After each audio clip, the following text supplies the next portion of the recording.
नमस्कार, जय हिंद। सभी साथियों का स्वागत है। तो भाई आप लोग काफ़ी डिमांड कर रहे थे कि भाई प्रबंधनीय गुण जो है आपका, प्रबंधन जो है, मैनेजमेंट जो है, उससे आप क्वेश्चन लाइए सर। और मैं ला चुका हूं आप लोगों के लिए टोटल 100 क्वेश्चन। कितने क्वेश्चन लाया हूं? 100 क्वेश्चन। तो 100 क्वेश्चन यहां से कर लो। अगर आपको इस टॉपिक पे थोड़ा भी डाउट है, अगर आपको लगता है कि ये टॉपिक आपके लिए कठिन है, तो इस वीडियो को देखने के बाद आपको ऐसा लगेगा कि भाई यहाँ से आपके क्वेश्चन आएंगे तो बन जाएंगे। वही क्वेश्चन कराऊंगा जो एग्जाम में बन सकते हैं। तो पूरा का पूरा वीडियो एंड तक देखना। और मैं आपको एक और चीज़ बताऊंगा आज ये बताऊंगा कि भाई मॉक टेस्ट अगर आपको देना है डेली, ठीक है, बहुत अच्छे अच्छे क्वेश्चन का, तो मैं एक व्हाट्सअप नंबर दे रहा हूँ आपको। ठीक है, ये मेरा व्हाट्सअप नंबर है 8827419259। इस नंबर पर मैसेज कर देना। आपको सारा प्रोसीजर बता दिया जाएगा, कैसे मॉक टेस्ट आपको मिलेंगे। बहुत सारे मॉक टेस्ट आपको कराए जाएंगे। इस नंबर पे आपको मैसेज करना है। इस पे कॉल नहीं लगेगा, या कॉल लगेगा तो उठेगा नहीं, तो आप इस पे खाली मैसेज कर सकते हैं। और आपको बता दूं, टेलीग्राम के लिए पीडीएफ, टेलीग्राम पर ज्वाइन कर लो पीडीएफ के लिए। तो कहाँ पर है टेलीग्राम का लिंक? डिस्क्रिप्शन बॉक्स में। तो चलो, मैंने बहुत कुछ बता दिया आपको कोई भी कंफ्यूजन होगा तो कमेंट कर देना। पहला ही क्वेश्चन आपके स्क्रीन पर, निम्नलिखित में से कौन सा संदेश संप्रेषण का माध्यम है? उच्चारित, लिखित, भावभंगिमा व चिन्ह और ये सभी। देखो मैं आपको बता देता हूँ, ये सारी चीजें जो है संप्रेषण का माध्यम है। डी आंसर आएगा। बढ़ेंगे सेकंड क्वेश्चन की तरफ। एक स्वस्थ व्यक्ति निम्नलिखित में से कौन से माध्यम से सबसे अधिक सूचना प्राप्त करता है? देखना, सुनना, सूंघना, छूना। मैं आपको बता देता हूँ कि एक जो स्वस्थ व्यक्ति होता है वो किसके माध्यम से अधिक सूचना प्राप्त करता है? देख कर करता है। तो ए आंसर आएगा। थर्ड क्वेश्चन देखो, सामुदायिक संगठन में इम्पावरमेंट इंडिकेटर क्या नापते हैं? देखो, सामुदायिक संगठन में जो इम्पावरमेंट इंडिकेटर होते हैं वो क्या मापते हैं? तो ये मापते हैं समुदाय की आत्मनिर्भरता और क्षमता। इसका स्क्रीनशॉट ले लो, बहुत ही बढ़िया क्वेश्चन है। एम्पावरमेंट इंडिकेटर क्या मापते हैं, ये क्वेश्चन आ जाएगा, तो आप लगा देना समुदाय की आत्मनिर्भरता और क्षमता। चलिए देखते हैं नेक्स्ट क्वेश्चन। कम्युनिटी ओनरशिप का उद्देश्य क्या है? कम्युनिटी ओनरशिप का उद्देश्य क्या होता है? तो ये होता है समुदाय को आत्मनिर्भर बनाना। यहाँ आंसर आ जाएगा ए आंसर। चलिए नेक्स्ट क्वेश्चन, क्वेश्चन नंबर 5। सामुदायिक संगठन में सोशल ऑडिट का महत्व क्या है? सोशल ऑडिट का महत्व क्या है? तो यहाँ पर आपका आंसर आ जाएगा संगठन की पारदर्शिता और प्रभावशीलता की जांच करना। ये जो है सोशल ऑडिट का महत्व है सामुदायिक संगठन में। चलिए अब देखते हैं क्वेश्चन नंबर 6वां। जेंडर इक्वालिटी का सामुदायिक संगठन में क्या महत्व है? जेंडर इक्वालिटी का सामुदायिक संगठन में क्या महत्व है? ये क्वेश्चन आपसे बन रहा है, तो इसका आंसर आ जाएगा, देखो ध्यान से देखना, इसका आंसर आ जाएगा सभी लिंगों को समान अवसर और भागीदारी देना। यही इसका करेक्ट आंसर आ जाएगा डियर। ठीक है, जेंडर इक्वालिटी का मतलब क्या होता है? जेंडर इक्वालिटी का मतलब यही होता है कि सभी जेंडर को आप समान रूप से ट्रीट करो। क्वेश्चन नंबर 7 देखो, निम्न में से कौन सा प्रभावी संप्रेषण में मनोवैज्ञानिक अवरोधक है? तो देखो, प्रभावी संप्रेषण में मनोवैज्ञानिक अवरोधक क्या है? तो मैंने आपको ये क्वेश्चन पहले भी कराया था, अगर आपको याद होगा। इसका आंसर आ जाएगा दोषपूर्ण प्रत्यक्षीकरण। यहाँ आंसर लगा देंगे ए आंसर। मैंने आपको बोला है, देखो, दोषपूर्ण उच्चारण मनोवैज्ञानिक नहीं है, स्थान भी मनोवैज्ञानिक नहीं है, दोषपूर्ण भावभंगिमा भी मनोवैज्ञानिक नहीं है, परंतु दोषपूर्ण प्रत्यक्षीकरण ये आपका मनोवैज्ञानिक अवरोधक है। क्वेश्चन नंबर 8 देखो, संप्रेषण के लिए निम्न में से कौन सा सत्य है? देखो, संप्रेषण के बारे में, संप्रेषण का मतलब क्या होता है? कम्युनिकेशन, जो आप आपस में बात करते हैं उसी को संप्रेषण कहते हैं। तो इसके बारे में क्या सत्य है, ये क्वेश्चन आपसे पूछा जा रहा है। इसका जो आंसर बनेगा वो बनेगा यह एक गतिशील प्रक्रिया है। ये वाला पॉइंट आपका सही आ जाएगा। चलिए देखते हैं नेक्स्ट क्वेश्चन, क्वेश्चन नंबर आपके स्क्रीन पर, क्वेश्चन नंबर 9। निम्न में से कौन संप्रेषण में सबसे अधिक सहायक श्रव्य कौशल है? तो सबसे इंपॉर्टेंट क्वेश्चन है, तो इसका आंसर आ जाएगा सक्रिय श्रव्य। मैंने आपको बोला है कि श्रव्य होना ही काफी नहीं है, सक्रिय होकर सुनना जरूरी है, तो सी आंसर आएगा। चलिए क्वेश्चन नंबर 10 देखते हैं, ध्यान से देखिए। निम्नलिखित में से कौन सा सिद्धांत प्रभावी संप्रेषण से संबंधित नहीं है? स्पष्टता, अवधान, समन्वय, पदानुक्रम। यहाँ पर आपका आंसर आ जाएगा पदानुक्रम जो है ना, ये प्रभावी संप्रेषण से संबंधित नहीं है। स्पष्टता है, अवधान है, समन्वय है, पर पदानुक्रम नहीं है। चलिए नेक्स्ट, सामुदायिक संगठन में प्रॉब्लम सॉल्विंग अप्रोच का पहला कदम क्या है? देखो, आपको ये क्वेश्चन पूछा जा रहा है कि भाई सामुदायिक संगठन में प्रॉब्लम सॉल्विंग अप्रोच का पहला कदम क्या होता है? तो ये होता है समस्या की पहचान करना। आप बोलोगे सर ए आंसर करेक्ट आएगा। ठीक है, चलिए अब देखते हैं 12वां क्वेश्चन। कम्युनिटी बेस्ड ऑर्गेनाइजेशन, जिसको हम सीबीओ बोलते हैं, का उद्देश्य क्या होता है? देखो, यहाँ पूछा जा रहा है कम्युनिटी बेस्ड ऑर्गेनाइजेशन, इसका उद्देश्य क्या होता है? इसका उद्देश्य होता है सामुदायिक विकास। यहाँ लगा देंगे बी आंसर। चलिए देखते हैं 13वां क्वेश्चन। सामुदायिक संगठन में सोशल मैपिंग का उपयोग किस लिए किया जाता है? सोशल मैपिंग का उपयोग किस लिए किया जाता है? क्वेश्चन एग्जाम में बन जाएगा, क्या लगाओगे? आंसर आ जाएगा समुदाय की समस्या का मानचित्र बनाने के लिए। यहाँ आंसर लगा देंगे 13वें का ए आंसर। 13वें का क्या आंसर लगा देंगे? A answer. चलिए देखते हैं 14 क्वेश्चन। कैपेसिटी असेसमेंट का क्या उद्देश्य है? देखो कैपेसिटी असेसमेंट का उद्देश्य क्या होता है, ये क्वेश्चन आपसे पूछा जा रहा है। बहुत बढ़िया सा ये क्वेश्चन है। इस क्वेश्चन के ऊपर चर्चा करें तो इसका आंसर हो जाएगा समुदाय की क्षमता और संसाधनों का आकलन करना। ये होता है कैपेसिटी असेसमेंट का उद्देश्य। याद रखिएगा, क्वेश्चन नंबर 14 का बी आंसर आएगा। बहुत बढ़िया क्वेश्चन है। चलिए नेक्स्ट क्वेश्चन देखते हैं। क्वेश्चन नंबर 15 में पूछा जा रहा है कि सामुदायिक संगठन में कॉन्फ्लिक्ट सेंसिटिविटी क्यों महत्वपूर्ण है? कॉन्फ्लिक्ट मतलब होता है दोस्तों विरोधाभास, और सेंसिटिविटी मतलब होता है देखो सेंसिटिविटी मतलब ऐसा टॉपिक जिसको अगर आप छेड़ोगे तो उससे विवाद होने का भाव पैदा होता है, उसी को सेंसिटिविटी कहते हैं। ठीक है, तो कॉन्फ्लिक्ट सेंसिटिविटी क्यों महत्वपूर्ण है सामाजिक संगठन में? तो इसका आंसर आ जाएगा संघर्ष को बेहतर ढंग से प्रबंधित करने के लिए। तो कॉन्फ्लिक्ट सेंसिटिविटी क्यों महत्वपूर्ण है? संघर्ष को बेहतर ढंग से प्रबंधित करने के लिए। ठीक है, बहुत बढ़िया क्वेश्चन है। बात करते हैं 16 क्वेश्चन की। सामुदायिक संगठन में इनक्लूसिवनेस का मतलब क्या होता है? सामुदायिक संगठन में इनक्लूसिवनेस का मतलब क्या होता है? इसका आंसर आ जाएगा सभी वर्गों और समूहों को शामिल करना। माफी चाहूंगा, सभी वर्गों और समूहों को शामिल करना इसका राइट आंसर हो जाएगा। चलिए अब देखते हैं नेक्स्ट क्वेश्चन। सामुदायिक संगठन में ट्रांसपेरेंसी मैकेनिज्म का क्या उद्देश्य है? देखो सामुदायिक संगठन में ट्रांसपेरेंसी मैकेनिज्म का क्या उद्देश्य होता है? तो इसका जो उद्देश्य होता है खुलापन और जवाबदेही सुनिश्चित करना। ठीक है, तो यहाँ पर अगर हम बात करें 17 की, तो 17 का जो आंसर आ जाएगा डियर, ये आ जाएगा बी आंसर। ट्रांसपेरेंसी मैकेनिज्म का मतलब ये होता है। ठीक है, चलिए अब देखते हैं क्वेश्चन नंबर 18। कम्युनिटी इनिशिएटिव का मतलब क्या है? कम्युनिटी इनिशिएटिव का मतलब क्या होता है? तो ये होता है समुदाय के लोगों द्वारा शुरू की गई गतिविधियाँ, ये होता है कम्युनिटी इनिशिएटिव का मतलब। चलिए अब देखते हैं नेक्स्ट क्वेश्चन 19वां। सामुदायिक संगठन में डिजाइन मेकिंग प्रोसेस में कौन सबसे महत्वपूर्ण भूमिका निभाता है? देखो सामुदायिक संगठन में डिसीजन मेकिंग, माफी चाहूँगा डिसीजन है, ठीक है, इसको मैं डिजाइन पढ़ रहा हूँ। डिसीजन मेकिंग प्रोसेस जो होती है सामुदायिक संगठन में, इसमें सबसे महत्वपूर्ण भूमिका कौन निभाता है? बढ़िया क्वेश्चन है, तो इसका आंसर आ जाएगा बी, समुदाय के सभी सदस्य। बी आंसर लगा देंगे। बहुत ही बढ़िया क्वेश्चन है, याद रखिएगा डियर। चलिए अब देखते हैं क्वेश्चन नंबर 20। सामुदायिक संगठन में इम्पैथी का महत्व क्यों है? इम्पैथी का महत्व क्यों है सामुदायिक संगठन में? तो इसका आंसर आ जाएगा सदस्यों की भावनाओं और ज़रूरतों को समझने के लिए। सदस्यों की जो भावना है और जो ज़रूरत है उसको समझने के लिए इम्पैथी का महत्व होता है। ठीक है, चलिए 21 देखते हो। अशाब्दिक संप्रेषण के लिए आवश्यक शर्त क्या है? देखो अशाब्दिक संप्रेषण अगर आपको करना है तो उसके लिए आवश्यक शर्त क्या होती है? स्क्रीनशॉट लेके इसका आंसर देने का प्रयास करो। इस क्वेश्चन का आंसर आ जाएगा प्रेषक व ग्राही दोनों एक ही सांस्कृतिक परिवेश के होना चाहिए। यही जो है आपका राइट आंसर हो जाएगा। क्वेश्चन नंबर 21 की बात करें तो सी आंसर आएगा। क्वेश्चन नंबर 22 देखते हैं। निम्न में से कौन सा संप्रेषण कौशल के मूल्यांकन का सर्वाधिक उपयुक्त पैरामीटर है? तो इसका आंसर आ जाएगा पृष्ठ पोषण, जिसको हम बोलते हैं फीडबैक। डी आंसर आएगा। Question number 23। निर्णय लेने की प्रक्रिया का प्रथम चरण निम्न में से कौन सा है? देखो निर्णय लेने की प्रक्रिया का प्रथम चरण कौन सा है? तो समस्या को पहचानना और चिन्हित करना। यहाँ पर मैं बता दूं आपको, इसका जो आंसर आ जाएगा डी आएगा। चलिए अब देखते हैं नेक्स्ट क्वेश्चन, क्वेश्चन नंबर 24। निर्णय लेते समय किन कारकों को ध्यान में रखना चाहिए? निर्णय लेते समय हमेशा याद रखना है, निर्णय लेते समय आपको ये क्वेश्चन बन रहा है कि निर्णय लेते समय बताइए कि किन कारकों को ध्यान में रखना चाहिए। तथ्य को, कानूनी समस्याएं को, कार्यक्रम की प्रकृति को, ये सभी। बहुत बढ़िया क्वेश्चन है, मैं आपको बता देता हूँ। निर्णय लेते समय आपको तथ्य को भी ध्यान में रखना है, कानूनी समस्याओं को भी, कार्यक्रम की प्रकृति को भी। यहाँ पर आप लगा देंगे डी आंसर। चलिए 25 देखते हैं। निम्न में से कौन प्रभावी निर्णयकर्ता की विशेषता नहीं है? पहल, लचीलापन, व्यापकता, मतान्धता। मैं आपको बता देता हूँ 25 का आंसर आ जाएगा मतान्धता। यहाँ पर आप लगा देंगे डी आंसर। चलिए देखते हैं 26 क्वेश्चन, ध्यान से देखिए। संचार एक सतत गत्यात्मक प्रक्रिया है, निम्न में से किनके मध्य समन्वय स्थापित करता है? देखो संचार जो होता है ना, संचार मतलब होता है कम्युनिकेशन, ये किसके मध्य समन्वय स्थापित करता है? ये क्वेश्चन बन रहा है, तो इसका आंसर आ जाएगा प्रेषक, प्राप्तकर्ता और संदेश। इनके मध्य जो है ये समन्वय स्थापित करता है। किस किस के मध्य में? प्रेषक के मध्य में, प्राप्तकर्ता और संदेश के बीच में। चलिए देखते हैं नेक्स्ट क्वेश्चन नंबर 27। निम्न में से कौन अंतर्व्यक्तिक संचार के संभावित परिणाम नहीं हो सकते?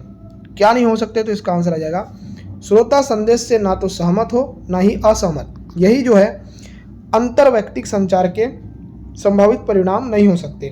बाकी आपके हो सकते हैं, बाकी आप देख लीजिए, स्क्रीनशॉट ले लीजिए इसका। चलिए question number 28, community action plan बनाने का पहला चरण क्या है? कम्युनिटी एक्शन प्लान अगर आपको बनाना है तो पहला उसका चरण है वो क्या है? बहुत बढ़िया क्वेश्चन है, वेरी वेरी इंपॉर्टेंट क्वेश्चन है। तो इसका आंसर आ जाएगा समुदाय की प्राथमिकताओं का निर्धारण करना। प्राथमिकता क्या है उसका निर्धारण करना सबसे पहला चरण होता है कम्युनिटी एक्शन प्लान का। नेक्स्ट क्वेश्चन 29, ध्यान से देखिए, संचार के संदर्भ में कौन सा कथन सही नहीं है? संचार के संदर्भ में कौन सा कथन सही नहीं है, क्वेश्चन पूछा जा रहा है। संचार समाज के लिए वैकल्पिक है, बिल्कुल गलत, यही गलत आएगा। देखो संचार तो समाज के लिए वैकल्पिक होना ही नहीं चाहिए। वैकल्पिक का मतलब है कि भाई तुमको संचार करना है करो, नहीं करना है मत करो, यही होता है इसका मतलब। पर संचार कभी भी वैकल्पिक हो ही नहीं सकता, बहुत ज़्यादा जरूरी है संचार समाज के लिए। ये वाला पॉइंट आपका गलत आएगा, 29 का ए नंबर गलत आएगा, मतलब आपको असत्य पूछा है तो यही वाला आपका आंसर आएगा। चलिए नेक्स्ट क्वेश्चन देखते हैं, निम्न में से कौन संप्रेषण के लिए बाधक नहीं है? आपको ये पूछा जा रहा है कि संप्रेषण के लिए बाधक क्या नहीं है। पहले दिया प्रतिपुष्टि, परिवेश प्रभाव, शोर, मतान्धता। मैं आपको बता देता हूँ, देखो यहाँ पर आपका आंसर आ जाएगा प्रतिपुष्टि, ये जो है ना संप्रेषण के लिए बाधक नहीं है।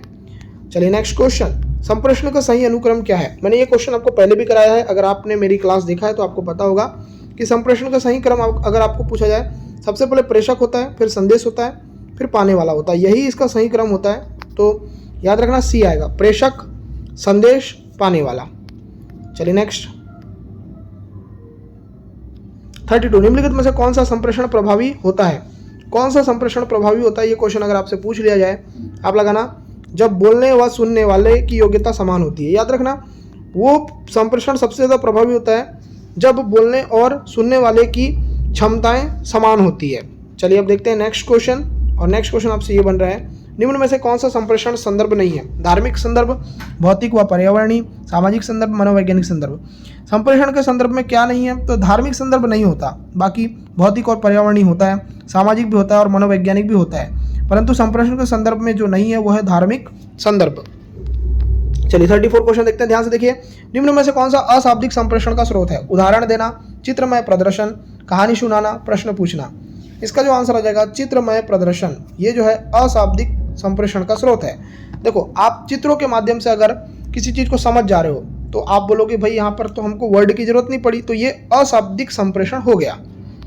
चलिए नेक्स्ट क्वेश्चन, क्वेश्चन नंबर 35, निम्न में से कौन सा संप्रेषण का संदेश का भाग नहीं है? तो कौन नहीं है? तो इसका जो आंसर आ जाएगा सक्रियता से सुनना, फिर दिया है संकेत। संप्रेषण में संदेश का भाग नहीं है। देखो संदेश में क्या होता है? सक्रियता से सुनना, ये भाग नहीं होता, बाकी भंगिमा, भाव भंगिमा, संकेत होते हैं, परंतु सक्रियता से सुनना संदेश में नहीं होता। संप्रेषण के व्यवधान में सम्मिलित है। देखो मैं आपको ये क्वेश्चन, बहुत बढ़िया क्वेश्चन है, इस क्वेश्चन को थोड़ा सा मैं जूम करता हूँ, ठीक है। ये पूछा जा रहा है कि संप्रेषण के व्यवधान में क्या शामिल है? पहले दिया सूचना फिल्टर करना, क्षमता से अधिक सूचना, रक्षात्मकता, उद्देश्य की सत्यनिष्ठता। मैं आपको बता देता हूँ 36 का जो आंसर आएगा वो आ जाएगा सी आंसर, मतलब 1 2 3 ऊपर के सही आएंगे। देखो संप्रेषण के व्यवधान में सूचना फिल्टर करना है, बिल्कुल सही बात। फिर दिया है क्षमता से अधिक सूचना, ये भी सही है। रक्षात्मकता, ये भी सही है। मतलब संप्रेषण के व्यवधान में ये तीनों चीजें सही हैं। चलिए नेक्स्ट, अखबार आदर्श रूप में डेस्क के संचार का माध्यम होना चाहिए। तो अखबार जो है, आपको पता है कि भाई अखबार जो है वो सूचना और तथ्य का माध्यम होना चाहिए। चलिए देखते हैं 38, प्रजातंत्र व्यक्तिगत स्ववाक्य को मानते हुए किसको स्वीकारात्मक दृष्टि के रूप में लेता है? किसको लेता है? तो ये लेता है सामाजिक दायित्व को। प्रजातंत्र जो है वो सामाजिक दायित्व को जो है स्वीकारात्मक दृष्टि के रूप में लेता है। चलिए देखते हैं नेक्स्ट क्वेश्चन 39, डैश एक ऐसा शब्द जो शब्दों, वाक्यांशों, खंड या वाक्यों को जोड़ता है। तो कौन है? तो ये है आपका, कौन जोड़ता है? संयोजक जोड़ता है। तो यहाँ पर आपका बी, एक सेकंड, यहाँ पर देखो, सॉरी यहाँ पर देखो, थोड़ा सा क्वेश्चन में थोड़ा गड़बड़ हो गया है, इसको मैं सही कर देता हूँ। देखो यहाँ पर क्या है, डैश एक ऐसा शब्द है जो शब्दों, वाक्यांशों, खंड, वाक्यों को जोड़ता है। तो क्या जोड़ता है? तो ये है संयोजक, है ना। तो बी आंसर आएगा क्वेश्चन नंबर 39 का, ठीक है। तो ये यहाँ पर आ गया है संयोजक, यही आंसर आपका आएगा। इसका थोड़ा सीक्वेंस गलत हो गया है। 40 देखो, संप्रेषण में डैश एक आक्रामक व्यवहार के रूप में माना जाता है और सबसे अधिक वक्ता से नकारात्मक प्रतिक्रिया लाने की संभावना है। तो क्या माना जाता है? तो ये है आपका टोकना। देखो संप्रेषण में टोकना एक आक्रामक व्यवहार के रूप में माना जाता है, क्योंकि अगर आप किसी को टोक दोगे ना तो उसके अंदर का कॉन्फिडेंस खत्म हो जाएगा और वो फिर उस चीज़ को और भी नहीं सीख पाएगा। तो ये टोकना इसका राइट आंसर आएगा। चलिए 41 देखते हैं। ग्राहक न केवल आपके संगठन पर वापस लौटता है बल्कि आपकी सिफारिश दूसरों से करता है। कौन सा ग्राहक जो है ना केवल आपके संगठन पर वापस लौटता है बल्कि आपकी सिफारिश दूसरों से करता है? जो ग्राहक संतुष्ट होगा, जो आपकी सर्विस से संतुष्ट होगा ना, वही ग्राहक क्या करेगा, आपके दुकान पर वापस लौटेगा और दूसरों को भी बोलेगा कि वहाँ पर जाओ। चलिए 42 देखते हैं। अंग्रेजी भाषा में डैश सुनना को क्रिटिकल सुनने के रूप में कहा जाता है। कैसा सुनना क्रिटिकल सुनना कहलाता है अंग्रेजी भाषा में? तो इसको बोलते हैं एवैल्यूएटिव। ठीक है, चलिए अब देखते हैं 43। ध्यान से देखिएगा। संगठन के भीतर संवाद करने के लिए जिस दस्तावेज का प्रयोग किया जाता है उसे क्या कहते हैं? बहुत बढ़िया क्वेश्चन, इसका आंसर आ जाएगा मेमो कहते हैं इसको, बी आंसर आएगा। चलिए नेक्स्ट क्वेश्चन। अंग्रेजी भाषा में स्लम्बर का सही पर्यायवाची शब्द क्या है? तो स्लम्बर का सही पर्यायवाची शब्द है स्लीप। मैंने ये क्वेश्चन आपको कराया है पहले, अगर आपने वीडियो ध्यान से देखा तो आपको पता होगा।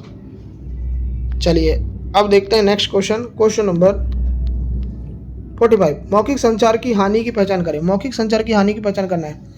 तत्काल प्रतिक्रिया संभव है, श्रोता की प्रतिक्रिया देखी जा सकती है, काफ़ी पैसा समय खर्च होता है और दोस्तों से बात करना आसान होता है। मौखिक संचार की हानि क्या होती है? काफ़ी पैसा और समय खर्च होता है। यही जो है गलत आएगा इसका, मतलब यही इसका आंसर आएगा, यही इसकी हानि है। नेक्स्ट, सामुदायिक संगठन का मुख्य उद्देश्य क्या है? देखो सामुदायिक संगठन जो है उनका मुख्य उद्देश्य क्या होता है? तो ये होता है सामुदायिक समस्याओं का समाधान करना। यहाँ पर आप लगा देंगे बी आंसर। चलिए अब देखते हैं 47 क्वेश्चन, ध्यान से देखिएगा, बहुत बढ़िया क्वेश्चन करवा रहा हूँ, ध्यान से देखना। सामुदायिक संगठन में नेतृत्व का सबसे महत्वपूर्ण गुण क्या है? नेतृत्व का सबसे महत्वपूर्ण गुण क्या होता है? तो ये होती है सहानुभूति। चलिए अब देखते हैं 48। सामुदायिक संगठन का पहला चरण क्या होता है? ये क्वेश्चन आपसे पूछा जा रहा है। तो ये समस्या की पहचान करना पहला चरण होता है सामुदायिक संगठन में। चलिए नेक्स्ट, पार्टिसिपेटरी अप्रोच का अर्थ क्या होता है? पार्टिसिपेटरी अप्रोच का मतलब क्या होता है? ये क्वेश्चन बहुत बढ़िया क्वेश्चन है, अब इसका आंसर याद रख लेना। पार्टिसिपेटरी अप्रोच मतलब होता है समुदाय के लोगों को निर्णय लेने में शामिल करना। चलिए 50 क्वेश्चन देखते हैं, ध्यान से देखिए। सामुदायिक संगठन में कौन सा सिद्धांत महत्वपूर्ण है? प्रतियोगिता, सहभागिता, व्यक्तिगत विकास, वित्तीय प्रबंधन। मैं आपको बता देता हूँ, सामुदायिक संगठन में जो महत्वपूर्ण सिद्धांत है वो है सहभागिता। चलिए 51 देखते हैं, ध्यान से देखिए। सामुदायिक संगठन की सफलता का मापदंड क्या है? सदस्य संख्या, समस्या का समाधान, फंडिंग की उपलब्धता, सरकारी मान्यता। मैं आपको बता देता हूँ, सामुदायिक संगठन की सफलता का मापदंड है समस्याओं का समाधान, बी आंसर आएगा। चलिए नेक्स्ट, SWOT स्वॉट विश्लेषण में टी का मतलब क्या होता है? तो टी का मतलब होता है इसमें थ्रेट। टी का मतलब क्या होता है? थ्रेट। चलिए नेक्स्ट देखते हैं, क्वेश्चन नंबर आपसे पूछा जा रहा है 53। कैपेसिटी बिल्डिंग का उद्देश्य क्या है? कैपेसिटी बिल्डिंग का उद्देश्य क्या है? तो यह है संगठन की दक्षता बढ़ाना। संगठन की दक्षता बढ़ाना कैपेसिटी बिल्डिंग का उद्देश्य होता है। चलिए 54। सामुदायिक संगठन में निर्णय लेने की प्रक्रिया का हिस्सा कौन हो सकता है? देखो सामुदायिक संगठन में निर्णय लेने की प्रक्रिया का हिस्सा कौन हो सकता है? केवल नेता, सभी सदस्य, बाहरी विशेषज्ञ, केवल सरकारी अधिकारी। तो यहाँ पर आपका आंसर आ जाएगा सभी सदस्य, बी आंसर। चलिए नेक्स्ट क्वेश्चन। एक समुदाय की प्राथमिकता तय करने के लिए कौन सी तकनीकी का उपयोग किया जाता है? तो ये तकनीक है ग्रुप डिस्कशन भी है, पर्सनल इंटरव्यू भी है, ब्रांड स्टॉर्मिंग भी है। मतलब यहाँ पर आप बोल सकते हैं कि सर इसका डी आंसर करेक्ट आ जाएगा, उपरोक्त सभी। नेक्स्ट, सामुदायिक संगठन का सबसे बड़ा लाभ क्या है? सामुदायिक संगठन का सबसे बड़ा लाभ क्या होता है? तो ये होता है सामूहिक समस्याओं का समाधान, यही इसका राइट आंसर आएगा। चलिए देखते हैं 57। कॉन्फ्लिक्ट रिजोल्यूशन का अर्थ क्या होता है? कॉन्फ्लिक्ट रिजोल्यूशन का अर्थ क्या होता है? बहुत बढ़िया क्वेश्चन है। देखो मैं आपको बता देता हूँ, कॉन्फ्लिक्ट रिजोल्यूशन का जो मतलब होता है वो होता है विवादों का सम्मान करना, ठीक है। चलिए नेक्स्ट क्वेश्चन। सामुदायिक संगठन में टीम वर्क का महत्व क्यों है? टीम वर्क का महत्व क्यों है? पहले दिया नेतृत्व को बढ़ावा देने के लिए, व्यक्तिगत लाभ के लिए, सामूहिक प्रयासों को सफल बनाने के लिए, संगठन को बंद करने के लिए। आंसर जो आएगा, टीम वर्क का महत्व क्या है? सामूहिक प्रयासों को सफल बनाने के लिए। नेक्स्ट, सामुदायिक संगठन के लिए कौन सी योजना सबसे उपयुक्त है? लघुकालिक योजना, मध्यकालिक योजना, दीर्घकालिक योजना, उपरोक्त सभी। मैं आपको बता देता हूँ कि भाई 59 का जो आंसर आ जाएगा, सामुदायिक संगठन के लिए कौन सी योजना सबसे उपयुक्त है? तो मध्यमकाली। नेक्स्ट, सॉरी माफ़ी चाहूँगा, यहाँ मुझसे थोड़ी सी मिस्टेक हो गई है, याद रखना। ये 59 क्वेश्चन मुझसे थोड़ा मिस्टेक हो गया है भाई, यहाँ पर आंसर आ जाएगा उपरोक्त सभी। ठीक है, मतलब देखो सामुदायिक संगठन के लिए सबसे ज़्यादा तीनों इंपॉर्टेंट योजना है। ये माफी चाहूँगा मैं, एक मुझसे गलत हो गया। एडवोकेसी का मुख्य उद्देश्य क्या होता है? एडवोकेसी का मुख्य उद्देश्य, तो एडवोकेसी का मुख्य उद्देश्य होता है नीति और अधिकारों के लिए समर्थन। ये आंसर आ जाएगा बी। एडवोकेसी का मुख्य उद्देश्य क्या होता है? नीति और अधिकारों के लिए समर्थन। चलिए हम बढ़ेंगे नेक्स्ट क्वेश्चन की तरफ। 61, सामुदायिक संगठन में कौन सा चरण अंतिम है? समस्या की पहचान, योजना बनाना, कार्यान्वयन, मूल्यांकन। देखो अगर बात करें 61 की तो इसका आंसर आ जाएगा अंतिम चरण मूल्यांकन होता है। मूल्यांकन मतलब किसी चीज़ का मूल्यांकन करना कि हमने क्या क्या किया, क्या क्या सीखा, इसी को बोलते हैं मूल्यांकन। चलिए 62, कम्युनिटी इम्पावरमेंट का उद्देश्य क्या है? कम्युनिटी इम्पावरमेंट का उद्देश्य क्या है? तो इस समुदाय को आत्मनिर्भर बनाना। 63वां, सामुदायिक संगठन के लिए सबसे बड़ी चुनौती कौन सी है? फंड की कमी, नेतृत्व की कमी, सदस्यता की कमी, उपरोक्त सभी। बहुत बढ़िया क्वेश्चन है। सामुदायिक संगठन के लिए सबसे बड़ी चुनौती कौन सी है? तो इस क्वेश्चन की बात करें 63वां क्वेश्चन की, तो फंड की कमी भी है, नेतृत्व की कमी भी है, सदस्यता की भी कमी है। मतलब आप बोलोगे कि डी आंसर करेक्ट आएगा। चलिए 64 देखो, प्रभावी सामुदायिक संगठन, आपको ये पूछा जा रहा है कि प्रभावी सामुदायिक संगठन के लिए सबसे आवश्यक तत्व क्या है? 64वां क्वेश्चन, तो इसका आंसर आ जाएगा सामूहिक भागीदारी। यहां पर आएगा बी आंसर। 65 देखते हैं, सामुदायिक संगठन में मॉनिटरिंग का क्या उद्देश्य है? मॉनिटरिंग का क्या उद्देश्य होता है सामुदायिक संगठन में? तो ये होता है संगठन की गतिविधियों का निरीक्षण करना। यहां लगा दोगे बी आंसर। चलिए 66, सेल्फ हेल्प ग्रुप्स का उद्देश्य क्या होता है? सेल्फ हेल्प ग्रुप का उद्देश्य क्या होता है? तो इसका जो उद्देश्य होता है ना, याद रखिए, बहुत बढ़िया क्वेश्चन है ये। 66वां इसका आंसर आ जाएगा समुदाय में आत्मनिर्भरता बढ़ाना। क्या होता है डियर? समुदाय में आत्मनिर्भरता बढ़ाना सेल्फ हेल्प ग्रुप्स का मतलब होता है। बहुत बढ़िया क्वेश्चन है। बढ़ेंगे 67, सामुदायिक संगठन में सबसे प्रभावी संवाद का तरीका कौन सा है? कौन सा है? तो देखो व्यक्तिगत संपर्क है, बिल्कुल सही बात। जनसभाएं हैं, बिल्कुल सही बात। सोशल मीडिया है, बिल्कुल सही बात। आंसर आ जाएगा डी आंसर, उपरोक्त सभी।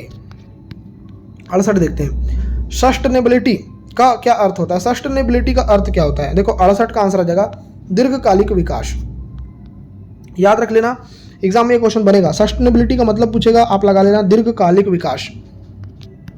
नेक्स्ट, सामुदायिक संगठन के लिए कौन सा संसाधन सबसे महत्वपूर्ण है? तो कौन सा है? तो ये मानव संसाधन है। चलिए 70 देखो, कम्युनिटी मोबिलाइजेशन का मुख्य उद्देश्य क्या होता है? कम्युनिटी मोबिलाइजेशन का मुख्य उद्देश्य क्या होता है? तो ये होता है समुदाय को संगठित करना। यही जो है कम्युनिटी मोबिलाइजेशन का उद्देश्य होता है। 71 देखेंगे, सामुदायिक संगठन में फैसिलिटेटर की भूमिका क्या होती है? फैसिलिटेटर की भूमिका क्या होती है सामुदायिक संगठन में? तो इसका आंसर आ जाएगा चर्चा का मार्गदर्शन करना। चर्चा का मार्गदर्शन करना, यही जो है सामुदायिक संगठन में फैसिलिटेटर की भूमिका होती है। बी आंसर आएगा। माफी चाहूँगा, यहाँ पर लगाया मैंने ए हूँ, बी आएगा। ठीक है, ये बी में जो तीर लगाया हूँ ना, यही आएगा। सामुदायिक संगठन में इवोल्यूशन का महत्व है। इवोल्यूशन का मतलब क्या होता है? देखो इवोल्यूशन मतलब होता है कि आप किसी चीज़ का कमियों और उपलब्धियों का विश्लेषण कर रहे हो, इसी को बोलते हैं इवोल्यूशन। तो ए या बी आंसर आएगा। क्वेश्चन नंबर 72 का बी आंसर आएगा। बी करेक्ट आ जाएगा इस क्वेश्चन का आंसर।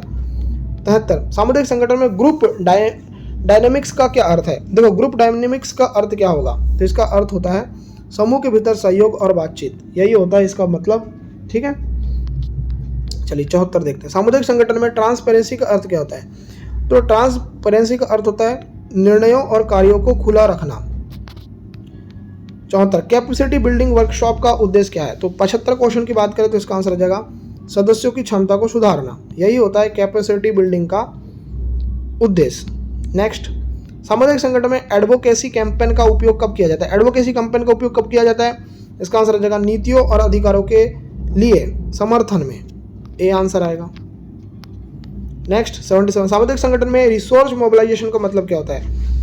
रिसोर्स मोबिलाइजेशन अगर मैं बोल रहा हूँ सामुदायिक संगठन में, तो इसका मतलब क्या होता है? ये क्वेश्चन अगर आपसे पूछ लिया जाए, क्वेश्चन नंबर 77, तो इसका आंसर आ जाएगा समुदाय के संसाधनों का उपयोग करना। समुदाय के संसाधनों का उपयोग करना। तो क्वेश्चन नंबर 77 का बी आएगा।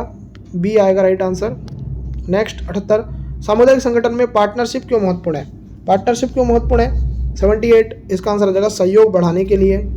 सहयोग बढ़ाने के लिए इसका राइट आंसर हो जाएगा। बहुत बढ़िया क्वेश्चन, इसको याद रखिएगा। चलिए अब देखेंगे हम नेक्स्ट क्वेश्चन 79, नीड असेसमेंट का उद्देश्य क्या है? नीड असेसमेंट का उद्देश्य क्या है? तो इसका आंसर आ जाएगा समुदाय की प्राथमिकताओं की पहचान करना। ये नीड असेसमेंट का उद्देश्य होता है। 80 सामुदायिक संगठन में नेटवर्किंग का क्या महत्व है? नेटवर्किंग का क्या महत्व है बताइए। तो इस क्वेश्चन का आंसर क्या है? क्वेश्चन नंबर 80 का आंसर आ जाएगा अन्य संगठनों के साथ सहयोग। यही होता है नेटवर्किंग का मतलब, यही होता है नेटवर्किंग का मतलब। चलिए 81 पार्टिसिपेटरी रूरल अप्रोच, जिसको हम शॉर्ट में PRA भी बोलते हैं, उसका मुख्य उद्देश्य क्या है? बहुत बढ़िया क्वेश्चन है। अगर बात करें क्वेश्चन नंबर 81 की, आंसर आ जाएगा ग्रामीण विकास में समुदाय की भागीदारी बढ़ना। ठीक है, चलिए नेक्स्ट क्वेश्चन 81 सामुदायिक संगठन में इनपावरमेंट का अर्थ क्या होता है? इनपावरमेंट का मतलब होता है आत्मनिर्भरता को बढ़ावा देना। चलिए नेक्स्ट 83 सामुदायिक संगठन में एक्शन रिसर्च का उपयोग क्यों किया जाता है? ये क्वेश्चन पूछा जा रहा है 83 का आंसर आ जाएगा समस्याओं का गहराई से विश्लेषण करने के लिए। नेक्स्ट सामुदायिक संगठन में ट्रस्ट बिल्डिंग का क्या महत्व है? ट्रस्ट बिल्डिंग का मतलब क्या होता है? इसका आंसर आ जाएगा पारदर्शिता और सहभागिता बढ़ाने के लिए। 85 सामुदायिक संगठन में सस्टेनेबिलिटी प्लान क्यों आवश्यक है? क्यों आवश्यक है? तो 85 की बात करें तो इसका आंसर आ जाएगा दीर्घकालिक विकास सुनिश्चित करने के लिए। ए आंसर आएगा। 86 सामुदायिक संगठन में एडवोकेसी स्ट्रेटेजी का उपयोग किसके लिए किया जाता है? बहुत बढ़िया क्वेश्चन है। अगर बात करें क्वेश्चन नंबर 86 की, तो आंसर आ जाएगा बी, सामुदायिक अधिकारों और नीतियों के समर्थन जुटाने के लिए। ठीक है, चलिए अब देखेंगे 87 पार्टिसिपेटरी प्लानिंग का क्या उद्देश्य है? बहुत बढ़िया क्वेश्चन है। इसका आंसर आ जाएगा समुदाय के सदस्यों को योजना प्रक्रिया में शामिल करना। यही इसका राइट आंसर आएगा। बहुत बढ़िया ये क्वेश्चन है, बिल्कुल याद रखिए। चलिए अब हम बढ़ेंगे नेक्स्ट क्वेश्चन की तरफ, और ये नेक्स्ट क्वेश्चन है 88। और क्या पूछा जा रहा है? पूछा ये जा रहा है, ध्यान से देखिए, सामुदायिक संगठन में ग्रास रूट लेवल का क्या मतलब होता है? तो क्या मतलब होता है? तो ये होता है ग्रास रूट लेवल का अगर आपको मतलब पूछ लिया जाए तो आप लगाना स्थानीय स्तर के संगठन और गतिविधियाँ। चलिए 89 कम्युनिटी सस्टेनेबिलिटी के लिए सबसे महत्वपूर्ण तत्व क्या है? आपको सस्टेनेबिलिटी का मतलब तो मैंने बता दिया था, दीर्घकालिक। और कम्युनिटी सस्टेनेबिलिटी के लिए सबसे महत्वपूर्ण क्या है? तो ये है सामाजिक भागीदारी। सामाजिक भागीदारी इसका राइट आंसर हो जाएगा। बहुत बढ़िया ये क्वेश्चन है, याद रखिए। चलिए नेक्स्ट क्वेश्चन 90